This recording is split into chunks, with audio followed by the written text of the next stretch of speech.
you have to be a student of life. You have to be a student of the craft all the time and always willing to learn. So I think all those different genres just end up giving you more knowledge and more of a foundation to being able to explore different themes. And I don't really believe in genres. I know that some people are really awesome at finding like a genre and sticking to it, but I'd rather be the genre than be of or in a genre. Welcome back to a brand new episode of Innersleeve presented by SoundMojo. I'm Cassius Morris. What's up, Joe? How you doing, Joe Pacheco? Full pin, as we say here in Montreal, just going all cylinders at the same time. You? Full pin. That's a new one for me. So that's a Montreal classic. It's a bastardized French, English, full pin, meaning you're just going all the way. I guess I think they call it. Yeah. We're joined today by yet another great guest who goes by the name of Alone Architect, and we had a really fascinating conversation with him about all angles of music production, really from doing things in-house, different locations, how the different cities you can be in sort of affect your creative aura and what you put together. Lots of great stuff, which we're going to get into right away. So how was your weekend? Did you end up watching the Super Bowl? I didn't watch the actual game, was busy creating some music and stuff like that, but I made it a point to watch the halftime show because, as we all know, Hip Hop Royalty was going to be on. Insane, man. And for anybody who missed it, we're talking none other than Snoop Dogg, Dr. Dre, Eminem, Mary J. Blige, and Kendrick Lamar. It's almost like the hip-hop Coachella, except at a sporting event, weirdly enough. I mean, first of all, did you expect this when it first came out that this was happening? Because I gotta say, I was a bit pleasantly surprised, but surprised.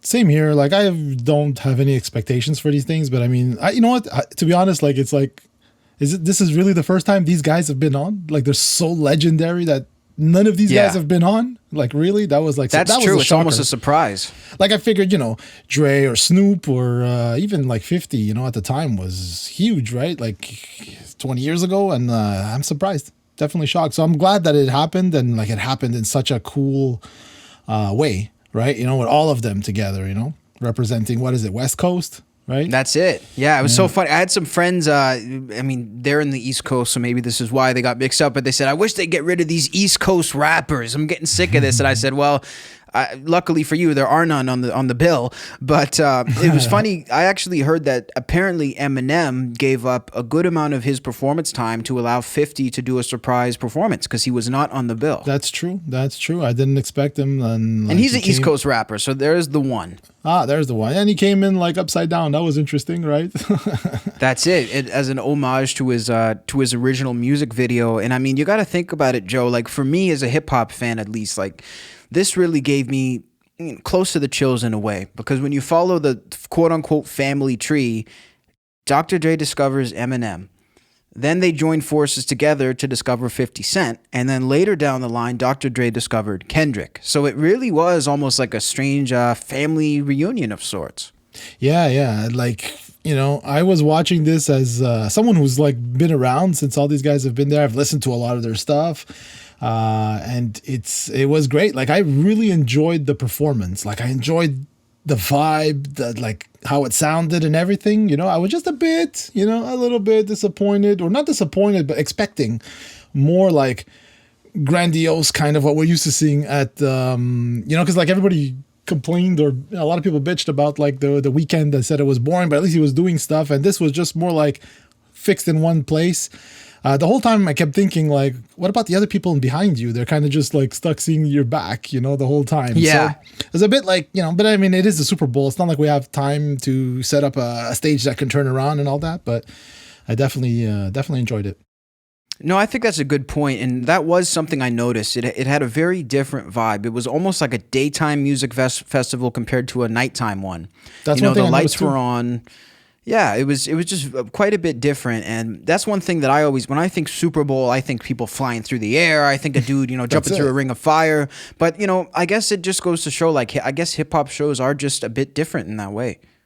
Yeah, I mean, and like I said, like performance, sound wise, nothing to say. I love the songs. Everybody was vibing, even here at home. It was great. I was just like, I kept saying, okay, what are they gonna do? Or maybe like when Mary J came on, something was gonna change up, or how they do, they get rid of the whole crowd, like the field leaves and something else comes on. But no, they kept it simple, which might be a kind of a cool reset. You know what I mean? If you think about it, like how you keep topping the next years, you got to keep topping the year after, right? And this is kind of like, let's reset, and go back to a little bit more simpler things, and maybe like, just focus on the performances, because at a certain point it just gets crazy a little. That's a good point, because, thinking back to them, I mean, with the exception of the weekend, because it was very different, and I know it was at the height of COVID, but thinking of like, Katy Perry, Lady Gaga, all those performances kind of just blend together in my head. Like, I can't really think of the most unique things about them, because they were all just in some ways similar because of the big production. So I kind of agree that this was also, it was a nice change of pace. Is there, or do you have a favorite, like if it's not too blurred? Because me too, like every year is blurred. I mean, you remember the Janet Jackson and Justin Timberlake sort of, though, because of the whole wardrobe, whatever they said. But like, is there one that stands out to you? Like, I think it has to be Prince. I was just gonna say that. There you go. See, it's got to be, man. Prince. He had to be the best. Yeah. But this is a close second. I think this was refreshing. I think it was. Like I said, hopefully a reset where it's like, we don't have to go crazy and put on crazy show and stuff. It's about the music. It's about the vibe.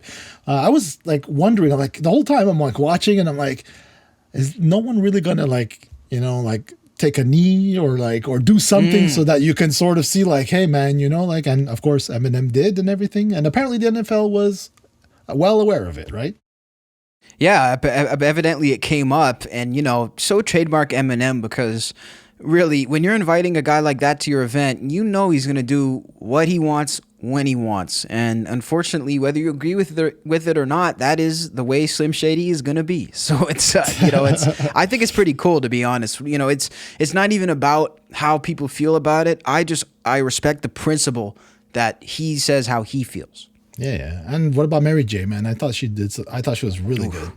I'm in love. I mean, she was amazing. She sounded amazing. She looked incredible. I saw some people saying there was some backlash because she had like a little bit of leg showing, and I found that so ridiculous, because people made the point, look at cheerleaders. I mean, they're wearing half the clothing that she was wearing, and that's seen as a wholesome sort of American tradition. So interesting to see that brought up. I gotta say though, she looked great, but it was a little, and maybe this is just me, was it a little random having her there? I don't think so. Okay. See, for me, like, I was thinking about it and I'm like, where's Ice Cube? You know what I mean? Like, I was thinking it might have been that. Tribe Called Quest, all those guys are legendary, right? But like, at a certain point, there's a time limit, right? So that's true. And you want to represent, I mean, we don't want all just dudes too. I mean, when you look at the 90s, there's tons of amazing female rappers and singers that I think should definitely be represented. So yeah, I think it's good she was on there. It seems like Snoop Dogg may be at the pinnacle of his career right now. When you really start looking at it, it's absolutely insane. So coming fresh off the Super Bowl, the other thing he had right before was acquiring Death Row Records. Am I right? Yeah, man, getting his, buying back where he started pretty much. Insanity. So this went through a bunch of different hands. Now, for people who don't know, Death Row Records, of course, the original record label where it all happened. I don't think Snoop's first record was on there, but most of his releases through the 90s were. Of course, All Eyes on Me by Tupac. Is there anything I'm missing there? Well, there's Doggy Style 1993. That album came out. That was on it. It was, basically, okay. Like that label had the Doggy Style, they had the Chronic, obviously, and then, like you said, All Eyes on Me. I mean, like, wow, like talk about. They were the powerhouse. Them and Bad Boy Records. It was basically like there was nothing bigger in pretty much in music at that time. Yeah, no, I mean, just a powerhouse, man, powerhouse of the 90s, and like it's so funny to read this article, to read that like Death Row Records, and then it was owned for a while by a toy company, Hasbro. That's it, Hasbro. Yeah, because they're tied in with E1. And I remember when that headline came out, Hasbro buys Death Row. It was so weird. And I think it's here's how I see this. And tell me if I'm wrong. I think this is more of a sentimental thing for Snoop. Oh, for sure. You know, because I mean, in terms of owning a record label in 2022, like, is this the best financial move for him? Probably not. Well, maybe, man, because think about it. If they bought it, like Hasbro bought E1's, and they also got dual tone records out of it, but like for 385 million. So what did he pay for it? It doesn't mention anything of what he paid for it or or what he got it for, but think about it, just that catalog alone, he's gonna eventually make the money back, right? Plus, he's into NFTs. He's in the metaverse. Yeah, you know, he's got his own plot in Decentraland. Somebody paid like 500,000 just to be next to him. He's probably closer to the $1 billion mark than he is far. Yeah, I don't know. Well, he's got, I'm sure he's got like money behind him, right, backing him up. So I mean, like I think this is a good move for him. Like, okay, you know what? I could see that because I was thinking, okay, getting new artists, how much is he going to make? But when you think about the back catalog, that's some of the most played rap music in the world. Ever. Yeah, and it so probably will continue to be for at least, now if he has control over it, he can do what he wants with it, put it where he wants, events, NFTs, all that stuff. So no, he's smart, man. He's going to do well with this for sure. The gravy train keeps on a-rolling. Yes, sir, it Choo-choo. does. These choo-choo, man. These labels are hungry for music catalogs. So who has sold their catalog now? The latest that we've seen is Sting for 300 plus million. Nothing was confirmed, but like it's probably more. Who knows, right? But it's just another one of the greats that's like, getting a nice hefty payday. I mean, someone like Sting has always had a nice hefty payday. I mean, just every breath you take alone. Every movie he makes, he's making money. Every breath he takes, every movie he makes, man, he makes money with it, And then like when they sampled it in the 90s, was it Puff or P. Diddy? Or like they sampled it for that song and they didn't license it. So man, he makes even more money with that. You know what I mean? Like, I'll be missing you. That was a big track. I'll be missing your money, man. That's what he's gonna be missing. Exactly. But anyway, like all this to say that like he sold it. He sold the entire, his, I guess, stake in the Police and his own solo. Because, like, not only is he part of the Police, which was hugely successful, but then he had a massive 80s and 90s and still today, like, successful career, right? With songs like Fields of Gold, Desert Rose, Shape of My Heart. I mean, who was the rapper that sampled that, like, last year or 2 years ago? That one I can't remember offhand. Shape of My Heart. I forgot what it was. But anyways, there's a couple, and Ever Lose My Faith in You. I love that song. Message in a Bottle, Englishman in New York. Anyways, we can go on and on and on. The man is doing fine. Yeah, I think he'll be okay for a couple years. No, I mean, it is impressive, though. And listen, when you think about it, I mean, you got to take I know that sometimes these artists get to a level where it's like people feel like they're too big to give them props. And I know what that comes from, but I also don't necessarily agree with it because at the end of the day, when you take it all back to the beginning, this artist started as that kid in that bedroom with that dream saying one day people are going to know the name Sting. So, you know what? I think that kid deserves that money. Oh yeah. Well, look at all the hard work. I mean, this doesn't come overnight, it just... That's it. This is a legacy payment for an entire career, There you go. Nicely said. So the band is called Pocket Gods or The Pocket Gods, and they've decided to release a 1,000-song album. So basically every song, as it says here, it's like 30 seconds, maybe the longest is 36 seconds, And the idea is it's designed to raise awareness about the campaign for royalty rates. So they want Spotify and whatever to increase their rates, of course. But it's interesting because, they're just thinking like the more songs, like have you noticed like Drake and a lot of the bigger artists, right? They've been releasing albums with 24 songs or 30 songs, right? Because an artist like Drake draws so much attention. So the more he keeps people streaming and listening, so the more songs he puts out there, the more he generates, so the more money he makes. So that's what these guys are doing. They're basically, let's throw 1,000 songs. 30 seconds, it's not a huge, because 30 seconds is what it takes for it to register as a play. Okay. Right? So that it pays the stream, right? And, it's interesting, like they it's interesting. Here they say, like, they know that they're risking being thrown off the platform for sort of gaming the system. But I mean, it is what it is, right? They're trying their thing. They want to get, artists a little higher royalty rate. And it's funny that they also noticed, like I noticed too, when I was starting with SoundMojo and even just like maybe 2017, 18, you start to notice that songs are not like pop songs, right? We used to always know if you want to get on radio, let's say your song was 4 minutes, that's where the radio edit came in, right? So they would put the radio edits because it's down to 330-ish, like they're not gonna, if it's 340 or 320, but like, so 330 was the standard, right? And now I noticed it's become 230. Easily 100%. By a minute, songs have been shortened by a minute of what you hear. So radios are happy because they can put more ads, right? They can play more commercials or fit in more songs into a playlist, But I noticed even receiving songs from a lot of EDM, a lot of hip hop, where the songs are about 2.5 minutes to 40, sometimes 3, whereas like rock songs used to tend to be like 5 minutes at least, right? Totally. You put on a Maiden record or even a Guns N' Roses record. I mean, they're, Welcome to the Jungle over 4 minutes, right? Like Sweet Child. These are all longer songs. Yeah, like November Rain, right? That was a huge, like very long song. I mean, like Stairway to Heaven is huge. It's like huge. I keep saying huge. It's very long, right? So, but it's always, but those are classics, right? Pink Floyd, Money, those are like maybe 7 minutes, even 6 minutes. So Animals, man. Let's just go all the way in. Screw it. I'm back to the 30-minute songs.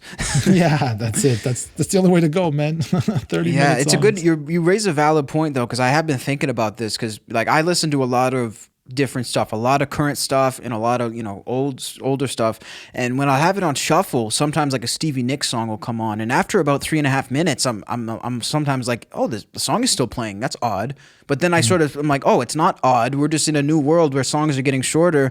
Some people have theorized we're just going to be at like 20 seconds soon, and it's just our song span is going to get TikTok level. That would be terrible, but So now we're going to jump into today's interview portion of the podcast. We are very happy to be joined by Alone Architect on episode number 61. Make sure to go catch up with him on all of his socials. The link is in the description below, whether you're tuned in on YouTube or any of our multiple audio platforms for podcasts. And wherever you're tuned in, by the way, please make sure to hit that subscribe button to get those numbers up and never miss an update. So let's jump into it, and we'll catch you guys right afterwards.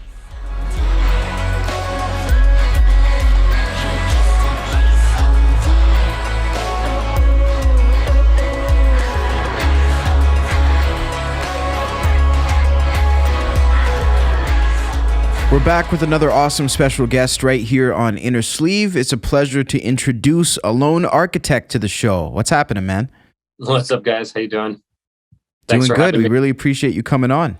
Cool. Well, thank you for having me. I'm excited. So where are you joining us from today? I know that we saw some microphones before we started taping. Is this your studio? Yeah, I'm in my studio right now that I have in my home, and I live up in the mountains in California, Southern California. Nice. You got the snow that we got here, that's for sure. Not as much snow as Montreal. Nothing is like Montreal winters. Yeah, I know. You grew up in, just for the audience, you grew up and born and raised in Montreal, if I'm not mistaken? Yep, born in Ville Saint Laurent, then raised there, and then I moved to downtown, and then after downtown, I moved to LA, and then from LA, I ended up here in the mountains. How you like? So what led to that? What led to that? Well, first off, what led to it was that I got divorced, and I just, needed a place to be, and I kind of moved to a couple of spots in LA that I wasn't really in love with. And then one of my friends, who's an awesome artist up here, she ended up buying a house. And then I ended up moving in there with her for a year, a little bit more. And then I moved back to LA for a year. And then I ended up coming back here. And I was planning on going back to LA, but then the whole pandemic stuff started, and LA was just like nothing going on. And I was like, it's probably better just to be up in nature. So that's kind of what got me here. It's always better to be in nature. It is, honestly. If you can, definitely. I mean, do you find that it has any sort of impact on your creativity at all to be in a more scenic environment, or are you sort of tapped into that either way? I think I'm tapped into that either way, honestly. I think it doesn't really matter. I mean, it matters, right? Like having a good atmosphere is always important, I think, in order for creativity to be conducive. But at the same time, I think I've developed, in all the years that I've been doing this, the ability to zone in when I need to and get the job done. So I could be in any room, really. And if the idea just has that spark to it, it doesn't really matter where I am, because I because, you know, everything disappears. But all that being said, I definitely prefer being able to go outside, breathe fresh air, be around a bunch of trees, be right next to a lake. And that is just stimulating on another level, just more on the human side, which I'm sure kind of influences the music in a certain way, in some subconscious way. So I don't know if that's... It sounds relaxing just thinking about it, though, because it must sort of just clear the mind. Yeah, it's cool. It's cool. It's definitely, there's less to do, right? If you are, if it's Friday night, let's say, or whatever night, and you just want to go and get out, it's not as accessible. Like, things aren't as accessible as they are if you're in a city, right? Where you could just like go out anywhere and just find something to do. But I think the tranquility and peace has its advantages as well, you know, mixed with a little bit of the cabin fever sometimes, but. Right. No, that's a good point. So, I mean, when did this whole journey musically sort of start for you? And when did you sort of come up with your artist name, and maybe take us into a bit of that? So the journey started, the big picture, I started playing piano when I was 6 years old, and I was playing classical piano. And from there on, when I got into high school and I met our friend, Dom, who Joe knows as well, started playing in the high school jazz band, and I wanted to play guitar, but there was like 40 guitar players and no one playing bass. And then the teacher's like, well, I need someone to play bass. And I'm like, I'll play bass. So he basically threatened me that weekend, because they teach people all the wind instruments as opposed to string instruments.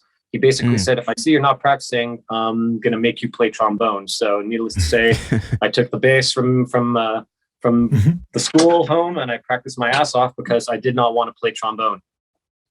And then I started playing in a metal band from there on in. We got signed to Atlantic Records, did a bunch of touring. And then that band fell apart, and I joined another band that was more of an electronic kind of worldy band. And then we did a bunch of stuff as well. I was more of a hired gun, kind of like the utility guy that plays, you know, some keyboards, some bass. I didn't write in that. And then I made the move to California, and around that time, I started my project, Alone Architect. Wow. Okay. So like a lot of sort of trajectory there. So, I mean, was music something that you were into before the band came together in school? Okay. Definitely. I really got into music when I was a kid, and my cousin, she was a bit older than me, and she was really into, and before that, I didn't really like any actual artists. I was kind of into music, you know? Right. But then she was listening to Def Leppard, I believe it was. And I heard that. I'm like, oh, this is cool. Some old school stuff, right?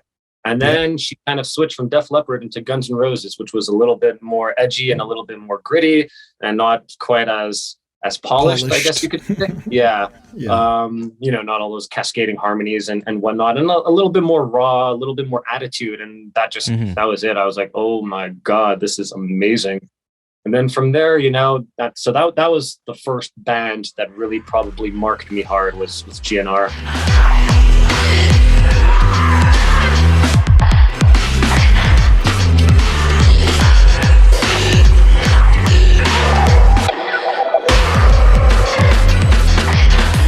So how do you think, like, you know, the whole going from the metal or rock and stuff helped you with what you're doing now? Because, I mean, your latest single, Cemetery Knees, is worlds apart in the sense of sonically, right, from where you came from. Oh, yeah.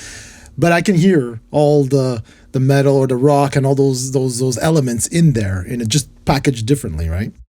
I think there's a lot of rock musicians actually and metal musicians that end up kind of doing more electronically geared music.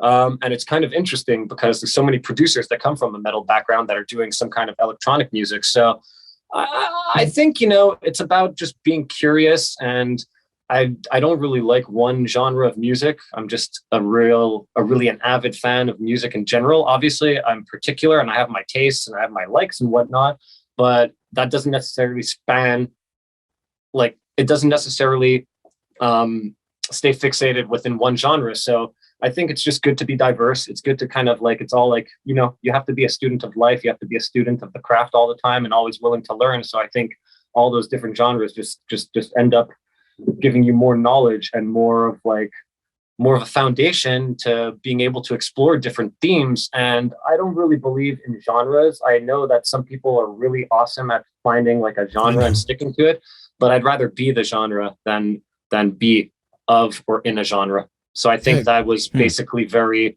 very helpful. The fact that I never was too fixated and stuck on one specific kind of music. Yeah, I always find like when you're uploading your stuff to a distributor like CD Baby or whoever, and it's like they always ask what genre, right? So they can categorize. And I'm like, I don't know what do I? It's just me. It's just my stuff, you know. It's like I don't know what to label myself under, right? So I was gonna ask you one of the questions, like, what what would you consider your music to be? Like, if you had to, if you're at a dinner with someone they've never heard of you, how would you explain what you do? Elevator pitch style, you mean? Yeah.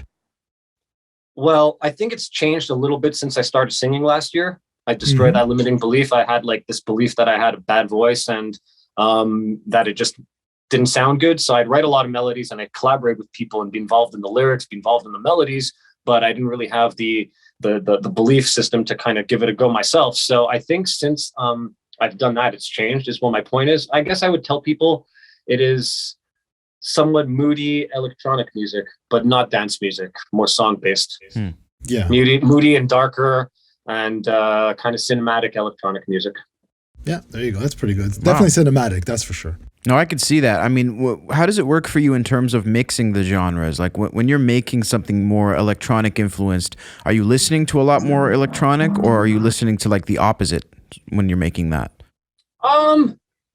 It really depends. I don't know if it's always influenced to what I'm listening to. Sometimes I go through stretches, to be honest, that I'm working on so many things that I don't listen to a lot of music because I just don't have the bandwidth anymore to take in any more input because I'm just kind of writing and doing stuff all day, which I think is a good thing. I think it could be maybe detrimental in the ways that I'm missing out on some inspiration from discovering new artists. But no, honestly, I don't really concern myself with like that. I don't really feel that there's anything that kind of like influences the sound. If I'm going to be honest, I feel like I don't really sound like anything. There's little flavors of things in there, but I think generally I just go into my world and I find something that excites me and I just go with it. And whether that be something that's a little bit more electronically fused, then so be it. And whether it's something that is a little bit, more hybridized or on the acoustic side, then so be it. And I try not to overthink that too much.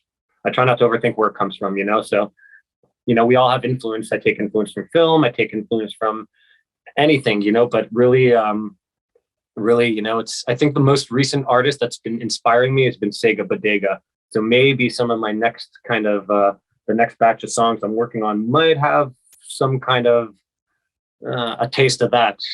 Obviously not the same thing, but I think that's the last artist that's been really inspiring me.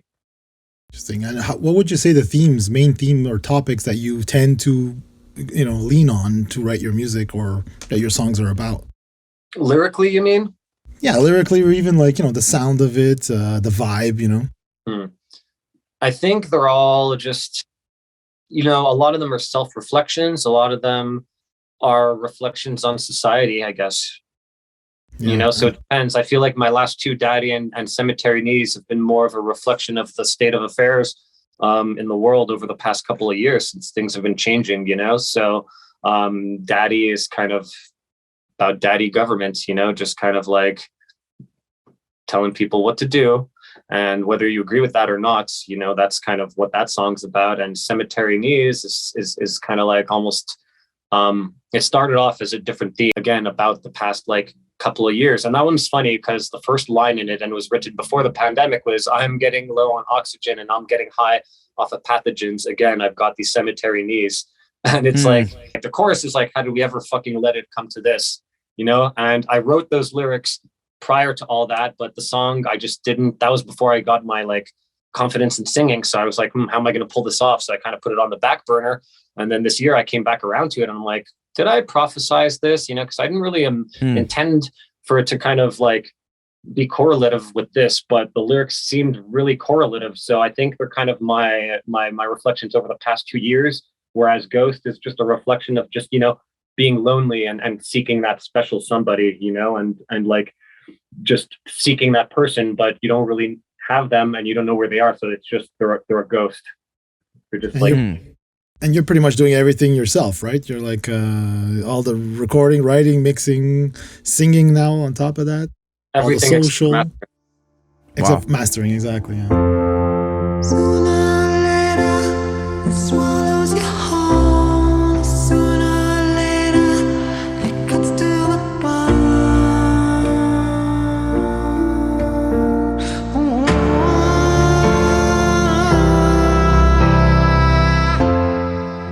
So how long have you had a home studio, and how does that compare to sort of making music maybe in somebody else's studio? I've always had a home studio ever since I left my rock band. I think, Joe remembers having conversations when I was getting set up and trying to learn, because Joe always had a studio.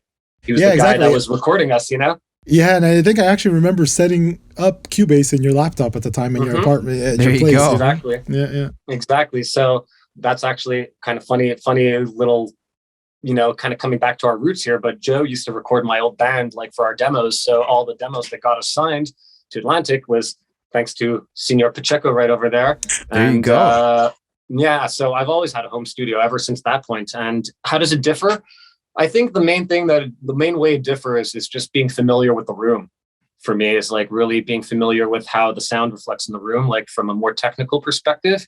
And as long as people have more or less the same kind of like, plugins are plugins, if you have an EQ, you can EQ. If you have like a reverb, you can make it sound like, you have a reverb. If you have a compressor, you have a compressor. I don't get too fixated on, I need my specific things. Obviously, when I'm working in my system, there's certain go-tos that I have that other people might not.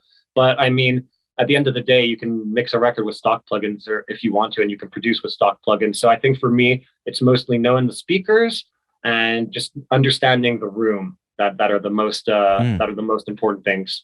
It's the people like don't realize that even when I was recording your band back in the day, it's like I'm learning on the job, right? You're always learning on the job, and it takes years to even really hear what a compressor is actually doing. Instead of just slapping it on there and like, okay, I can see that it's lowering it down, but when I remember I had like a bit of a light bulb moment when I just moved one little thing and I heard the entire mix change, and I'm like, that's what so it's like you get to a point where this compressor is good for this type of a job, this compressor is good for that type of a job. So it's really, it takes years. Like today with YouTube, everything's so much faster. Back then we didn't have any of that, but I mean, it still takes that experience and putting in those 10,000 hours. I mean, like you said before, a lot of artists tell us, I'm not inspired, or I wasn't inspired. I'm like, man, you got to put in that time, even if you're not inspired.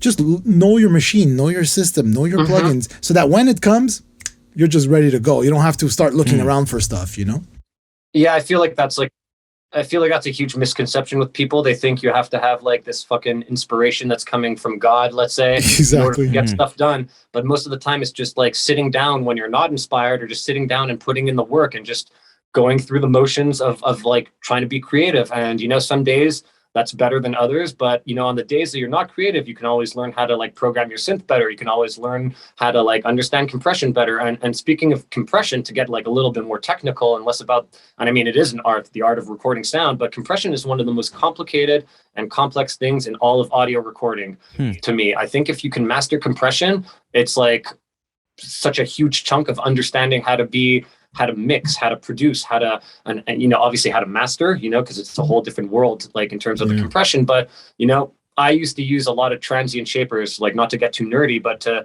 give like smack to things, and I'd put them at the end of my chain. But lately, since I've harnessed like compression more, I use compression to kind of bring smack to things, to create more transients. And most people don't look at, obviously people who are experienced look at compression, with that purpose. But most people think of like, I just got to harness the transients, and I got to kind of like make the loud parts a little bit lower and the low parts a little bit louder, which is totally part of what it does. But you can do anything with compression. You can change a sound and just like manipulate it to the nth degree. And it's one of the most complicated things to understand. And it really, like you said, Joe, it takes a lot of time and a lot of listening. And it's really ear training. You have your ear training when you're like learning music and your intervals, but then you also have your ear training when you're mixing, understanding like frequencies, like what frequency is resonating here. And then you have your ear training when you're understanding how things like compression affect like a signal. So it really is like a rinse and repeat process. But Yeah, you just got to go in there and do the work. There's no shortcut, really. You can watch all the tutorials like in the world, but if you don't fundamentally understand it, and if it doesn't click, and if your ears don't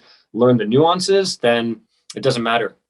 I remember like listening to Jack Joseph Puig, and like he was talking about compression, right? But he uses it to change the feel of the song. So when he puts a compressor, let's say on a kick drum or a bass, he's actually slowing the attack down so that it's not as aggressive or whatever. But he actually uses it as a rhythm thing, and I was like, wow, that's fascinating. Wow. Like, it's not even a tone shaper. Certain Exactly. compressors impart a certain tone, and sometimes you don't even want to be actually like hitting the needle. You just want it to be running through the unit.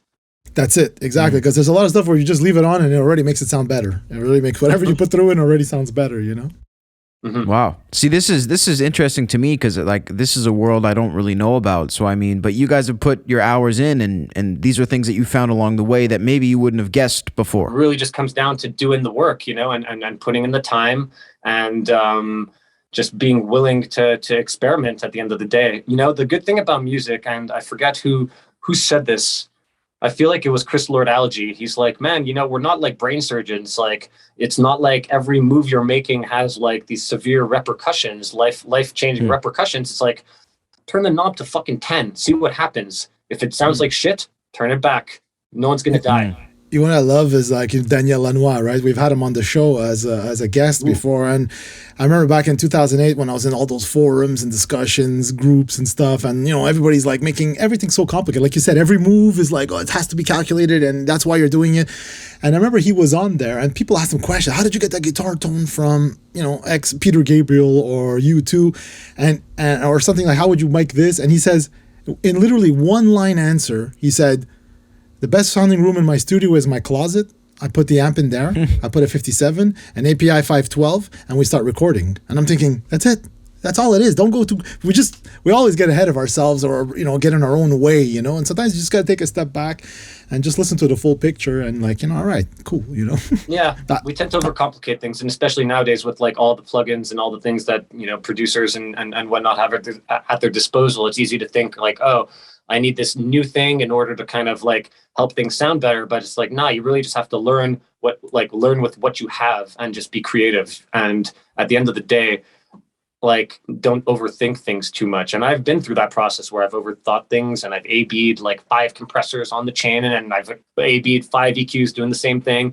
And at the end of the day, man, no one gives a fuck about any of that. As long as it sounds good, the listener, like nowadays, is listening to music through dinky Phones. iPhone speakers and their laptops a lot of the time, which is like a travesty in a way for someone who actually loves, full spectrum sound. But I mean, it's like the furthest thing from their mind is like really all those things. And at the end of the day, does it sound good? Does it make you feel something? Does it make you feel something? That's the most important thing with music. Does it make you feel something? Does it give you a vibe? And however you got to get to that vibe, you just got to get to that vibe. It doesn't fucking matter what piece of gear it is. It doesn't matter if you recorded like it through like a cheap like $50 amp. If that's the tone that works, man, then that's the tone that works, And I think there's like as much space in recordings for shitty sounds as there are for these beautiful sounds. And it's really just kind of like about the vibe and about the emotion, and all the rest are just like, means to get there. This is like a masterclass on production right now. This is blowing my mind over here for sure.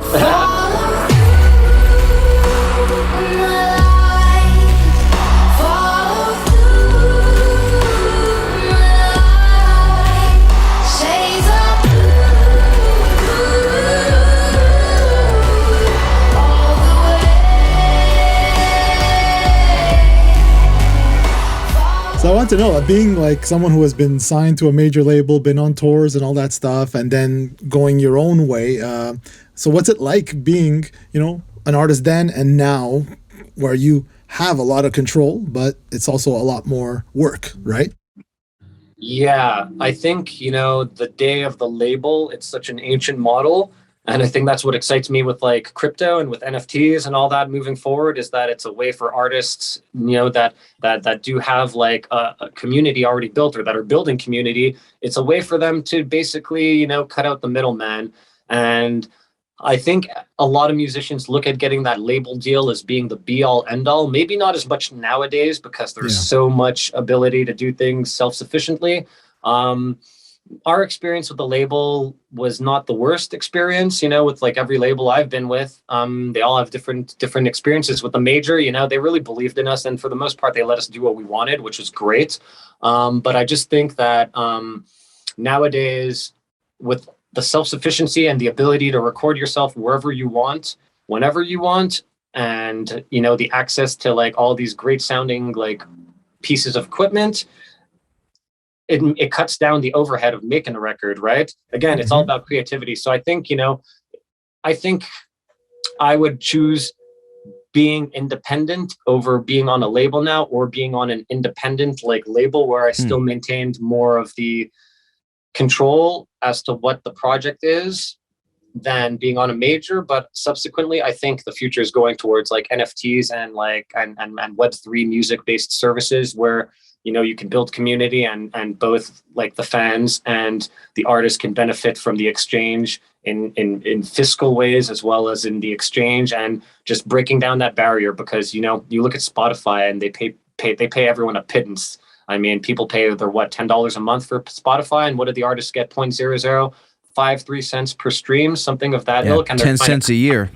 Yeah, they're trying to cut that in half. And I mean, meanwhile they're like they're taking all the energy and all the actual like art that everyone is putting out there and the actual like material, and they're using it to put food on their tables and to put like money in their bank accounts while they're paying the actual like creators of this like a pittance. So I believe Web3 and NFTs and all that has the ability to kind of like break that model and kind of cut them out of the equation, because we don't really need them anymore, and we don't really need labels anymore. So I think like right now, with the advent of Web3 developments and all that, I think it's like a beautiful time for people to kind of like be artists and learn how to become more self-sufficient and create like community and cut out all those like middlemen. So I'm not about the labels anymore. I'm not about Spotify. I'm more about like the next phase of what's going on. What I like about all this Web3 and stuff is, like you said, the control that it gives art, cutting out the middleman. So I used to work in royalty collection and stuff. So I've seen the percentages that everybody takes off the top, because it took me, you still have to hire people to go and get your money, collect your money, and then pay you and stuff. So the artist can lose like 20-30% easily off the top, and it's already a pittance, so you're losing that. So I'm excited about that. Like, I would love to see a future where it's like when your stuff is streamed or the person listens to it, like it's on the blockchain. It already knows who to pay and where to go, and there's no middleman that could tell you. Because you may get a $4,000 check, let's say, but did you really get 8 and they only gave you 4? How would you know as an artist, right? You wouldn't know. Service fees, hidden fees. Well, that's it. But unless you really like knew your market and you knew, look, I got 1 million streams here, and that's equals to this, and which some people do, like. And you're doing the accounting yourself, or you have someone that's independent that's like doing the accounting for you. That's it. But then you're not doing music, right? So there's so many things that get in the way, So like, that's why I'm really excited about this whole NFTs and giving artists, the control, basically, Speaking of NFTs, we've brought it up a few times on the show, like where we see, more and more bigger names are getting into NFTs and all that stuff. Have you experimented with it? Like, what would be your approach? Let's say, what would an NFT, a lone architect NFT look like or be like? I'm still figuring that out, right? So I'm big into Web3. I'm working on like building a little bit more of a foundational community, which I think is probably a little bit essential to me to launching one. But I mean, I think it's important, the way I look at it in music when launching an NFT, to just stay within like your means, right? Like, we can all have these grandiose ideas and these ideas that are, that someone like The Weeknd might be able to pull off with like their fan base or with whatnot. But I think it would come down to utility. I think everything right now comes down to utility. So for example, you could, create an NFT that's one of your songs with a beautiful little piece of artwork that's either 3D, that's moving, or that's static. But then, you could provide utility to certain community, or utility to access of like, all right, you get, whoever buys these 5 of 5, once a month, you get a half an hour Zoom call where we can go over anything, or, half an hour maybe a concert Zoom call where I help you with an aspect of your production that you're having trouble with, so there's all kinds of ways to give back to the community through it. So I think with me, it would be something, probably the first thing would be a simple one where I'd have like a really beautiful piece of artwork that I would collaborate with like a visual artist on, and there'd be music attached to it, and then there'd be some kind of utility. Like maybe I'd give them a breakdown of the stems and be like, here, you have all the stems and you can remix them as you see fit or whatnot, you know, or like I said, you can have we can do like a one-on-one, and if you have any production questions, you'll have half an hour of like me just like zoning in and like answering your questions, or doing a team viewer session where I can control your computer and get into your Ableton or Pro Tools session. And if you have like a sticking point, well, let's go over it together. I think that would be the way that is going to be and would be the way I would start. Like when I did a first one, is keep it simple and then build like concentrically outward with more communal things and build that world a little bit. Yeah, it could also be for like live performances, right? When you start getting back to live performances, you get backstage pass, meet and greet, listen to the sound check, you know, or a hangout. That's what I love about it. If you do a virtual show or a metaverse show or whatnot, you can give them special access to the meet and greet room after and to chat with people. I mean, there's so many ways to play it, but I think, you know, ultimately it comes back to like making it more of a communal thing and inclusivity, as opposed to kind of having that separation and that divide between the artist and the fan base, you know? So I think that is kind of the way it should be approached and the way I will be approaching it in the future, you know? That's really smart. So what else are you excited for sort of coming up in the next year or two in terms of Alone Architect? So I'm working on a bunch of things I've been working on, and I'm not going to disclose too much just because it's like I work on many things at the same time, but I've been writing a bunch of songs with a good friend of mine who's in another project, and her project is doing really well, and she's getting ready to launch her second album, which is amazing. Band's called Echoes, I'll say that, and then just really amazing, and she's just like one of my best friends and a super sweet soul, and just we have the most beautiful dynamic. Like we sit down and in 2 hours we have these amazing songs. So we've been writing a bunch of songs. We have about 10 songs like that are ready to go, not fully produced but written. So, and then I'm working on a 3-song release coming up. So I have a 5-song weird experimental album that's almost done. I need to mix 1 song and then get it mastered, but that's a little bit more obtuse, but I'm going to be releasing that this year. I was going to do it last year, and then I discovered my voice, and I'm like, my main passion is being a songwriter. So I really wanted to kind of flex that muscle, seeing as I could finally just get the ideas in my head out the way I wanted to, seeing as I was singing and it was all me, you know, finally. So, but I have those 5-song instrumental EPs, which I'm probably going to tie into some kind of NFT project. I have an idea of like some really cool artwork that I collaborated with a friend on that I'm going to cut up and make into an NFT or a series of them for that release. And I'm doing that other batch of stuff with my friend, as well as I'm working on a 3-song, I wouldn't say it's a concept EP, but it's like 3 songs in the same key that are all going to be able to be used as individual songs, but they're going to lead into one another and they're going to tell a story basically. So they'll be like, I don't know if it'll be called part 1 or epoch 1 or whatever, but you know, part 1, part 2, and part 3. So that's kind of what I'm working on now. So this year I hope to have a couple of NFT releases, that instrumental EP coming out, and then the 3-song vocal one, which is like, I'm really excited about it. It's very different, a lot of different vibes from the stuff I've released in the past. And it's kind of exciting that it's just taking on this life of its own. So those are my main things. And I'd like to start like doing more music videos and having a little bit more visual element to it, as well as playing live and doing some kind of live thing, which I'm working on now. I've been rehearsing with just simple playing piano in my voice, you know, at the very least doing an acoustic thing. But those are my objectives. Like this year is like those 8 songs or those 2 records and some live performances, as well as some NFT stuff, as well as the collabs I'm doing with other people, you know? Sounds like a full plate, man. Yeah, it's going to be a big 2022, man. Well, listen, we really appreciate you taking the time, and Alone Architect, you're the man. Thanks for coming on. Thank you, guys. I appreciate you guys having me. Really exciting. I love just the whole energy and ethos of what you're doing. So I appreciate you guys. Thank you, man.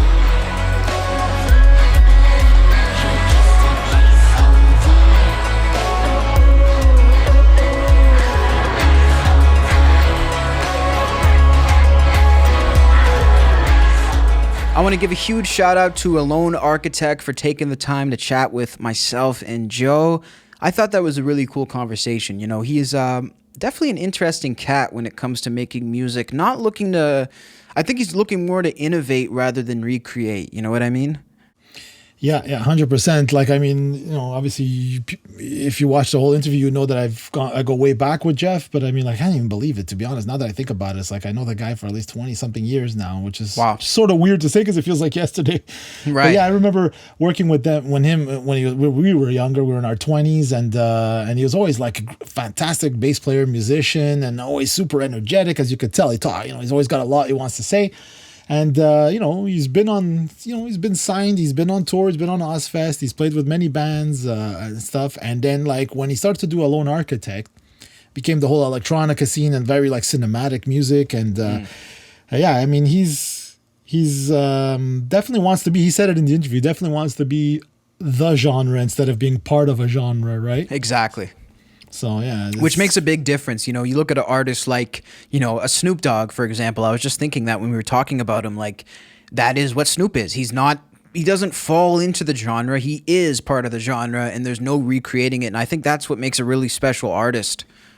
Yeah. And like, it's so funny that like another takeaway I had was that we were talking with last episode with Title Holder, Matt from Title Holder, all about marketing and promoting and also, working in studio with musicians. Whereas here we have someone who's the opposite. He collaborates with like a lot of musicians and stuff, but I mean, like, everything's, like you said, done in house, written by him, mixed by him, edited by him, produced by him, now even sung by him as well. So it's fun to see someone like a friend, someone I know, grow into this like fantastic electronica producer, and like, and just be at the level in terms of production quality as anybody else. Now the rest is always about numbers and like community and all that stuff. But it's interesting because it almost is a good sort of note about someone's personality type in terms of like how they like to make their music, whether it's in a group, whether it's solo. It sort of lets you get to know about someone a little bit, and it's interesting because I think it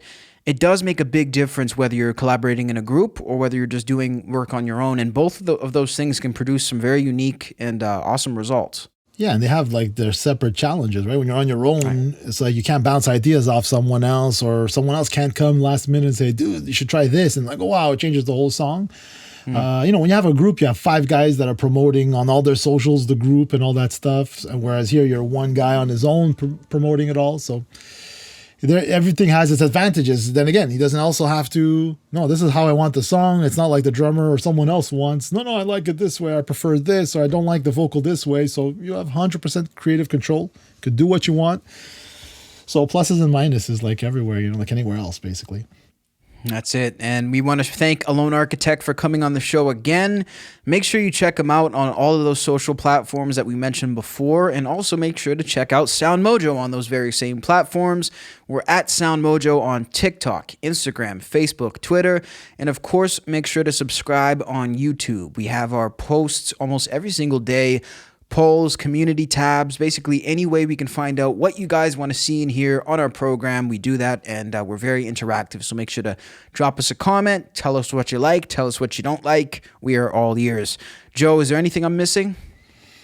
Merch, maybe we can speak a bit about the merch. Merchandise. We have it for sale in the description. And what do we have now? I know we have t-shirts, crew necks, hoodies. Hoodies, hats, caps, phone cases, pillowcases, even if you want to chill next to a nice little cassette-looking SoundMojo case. It's what the people need. And make sure to go check it out. We do have that link, and definitely send us a photo as well. If you get any of that merch, we will feature you in the next episode of Innersleeve once we receive it. And of course, as always, thanks so much for checking in with us. We have a lot of great guests and awesome reviews and different stuff coming for you guys. Our On This Day in Music is coming out every single day, and we can't wait to put out more of that for you guys. So thanks so much for checking in with us, and we'll catch you next time.